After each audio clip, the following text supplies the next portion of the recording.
mastery of the sling ring is essential to the mystic arts. They allow us to travel throughout the multiverse. All you need to do is focus.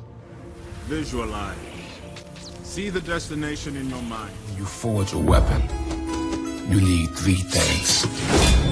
The right metal, temperatures over 1400 degrees, and someone who wants to kill.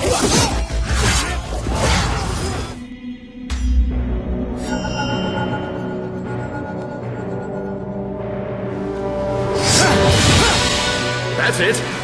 Concentrate.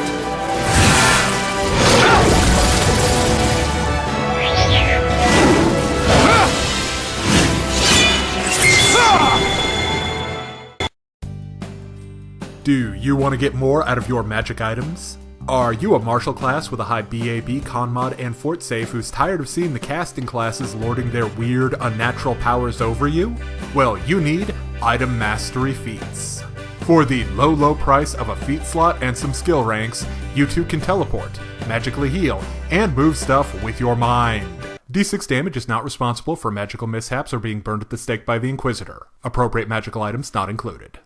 But seriously, getting the most out of your combat multiplying equipment is a great investment for feat-rich martial classes, like Fighter, Ranger, and even Paladins if you're sticking with a very basic combat style. So I'm bringing you 8 powerful item mastery feats to consider. But before I lay out your options, let's get into what exactly an item mastery feat is and how to use it. Using an item mastery feat is a standard action that does not provoke attacks of opportunity, similar to activating a command word. Using a magical item in this way is governed by your fortitude instead of your charisma. All effects created with item mastery feats are spell-like abilities that use your base attack bonus as their caster level. Item mastery cannot be used on items that have a limited number of uses, like scrolls, potions, and wands, or that need to be recharged, like staves. Item mastery feats must be used on items with continual effects, like magic armor and weapons, or items that have a number of uses per day, like many rods do. Now that you know how item mastery feats work, let's talk about your options. Starting with ability mastery. The prerequisite for this feat is use magic device, 3 ranks, and a +4 base fortitude save. If you are playing a fighter, this feat would be available to you at level 4. This feat allows you to focus on a piece of magical armor or wondrous item that occupies a slot on your body, such as head, shoulders, feet, body, etc. This item must have a transmutation spell of 2nd level or higher as part of its construction. If those factors are met, the feat gives you a +2 enhancement bonus to the ability score of your choice. This bonus will last for 24 hours. You must wear the item the whole time. You can only have 1 ability mastery at any one time. Some possible items to consider are the Buccaneer's Breastplate, Ring of Rat Fangs, Spider Climb Slippers, or a Greater Talisman of Freedom. The next item mastery feat to consider is Concealment Mastery. The prerequisites are Stealth, 3 ranks, use magic device, 3 ranks, and a base fortitude save of +3. You can use this feat on an item with a 1st level illusion spell as part of its creation. The feat can be used to make the item cast vanish. Alternatively, if you have 7 ranks in stealth and use magic device, and the item has a 2nd level illusion spell as part of its construction, you can use it to cast invisibility or undetectable alignment. You can use this feat 1 time per day, +1 time per day when your fort save reaches +9 base and +12 base. Some items to consider are Ring of Chameleon Power, Shadow Falconer's Glove, or Mirror of Guarding Reflections. Next up we have Curative Mastery. The prerequisites are 1 rank in Use Magic Device and a base fortitude save of +2. This feat could be taken by a level 1 fighter. With this feat, you can cause a weapon with a 1st level or higher conjuration spell as part of its creation to cast Cure Light Wounds. With this feat, you'll be using the item's caster level instead of your caster level when you determine the amount of bonus healing you get. You can use this feat 1 time per day, plus an additional time per day when your base fortitude save reaches +4, +6, +8, +10, and +12. Additionally, you can expend 2 uses of the item to cast Cure Moderate, 3 uses to cast Cure Serious, 4 uses to cast Cure Critical, and 5 uses to cast Breath of Life. However, you can only do this if the item's construction requirement included a spell whose level is equal to or greater than the level of the spell of the ability. 2nd level for Cure Moderate, 3rd level for Cure Serious, etc. Some items to consider are Greater Talisman of Healing Power, or a Greater Scarab Talisman. Of course, you can also do this with a Bag of Holding if you want to. Next, Curse Mastery. The prerequisites are a Use Magic device of 3 ranks, and a base fortitude save of +6 that would require an 8th level fighter. With this feat, you can cause an item with a necromancy spell of at least 3rd level or higher in its construction to cast Bestow Curse. You can use this ability 1 time per day and 1 additional time per day when your base fort save reaches +9, and then again when your base save reaches +12. Some possible items include a Necromancer's Athame, a Hexing Doll, the Ankh Talisman, and a Rod of Withering. The next feat you should consider is Force Shield Mastery. The prerequisites for this feat are Use Magic device, 3 ranks, and a base fortitude save of +3.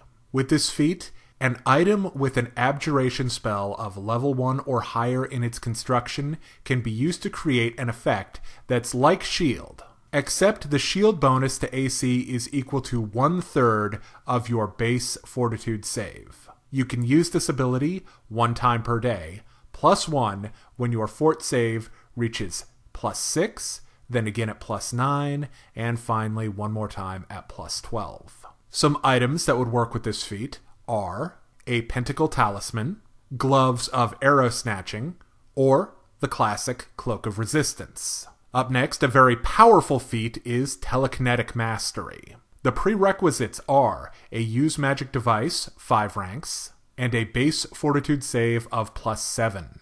This would require a 10th level fighter. You can have an item with a transmutation spell of 4th level or higher cast Telekinesis. You can use this ability 1 time per day, +1 time per day when your fort save reaches +9, and then again when it reaches +11. Some possible items that would work with this feat are Figurines of Wondrous Power. I think you should be able to use any of them, but if you go specifically with how the feat is written, you can only do it with Golden Lions, Serpentine Owl, and Slate Spider. You could also use a Treeform Cloak or a Medusa Mask. The next feat you should think about is Teleportation Mastery. The prerequisites for this feat are Use Magic device, 4 ranks, and a base fortitude save of +6. That would require an 8th level fighter. You can cause an item with a 3rd level or higher conjuration spell in its construction requirement to cast Dimension Door.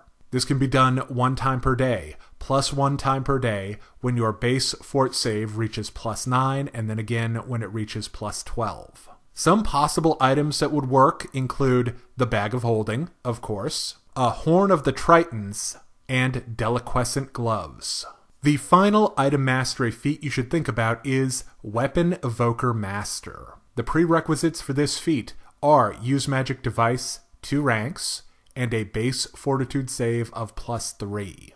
As a swift action when wielding a magic weapon that deals extra acid, cold, fire, electric, or sonic damage on a hit, you may deal an additional 1d4 points of that same damage each time you hit that round.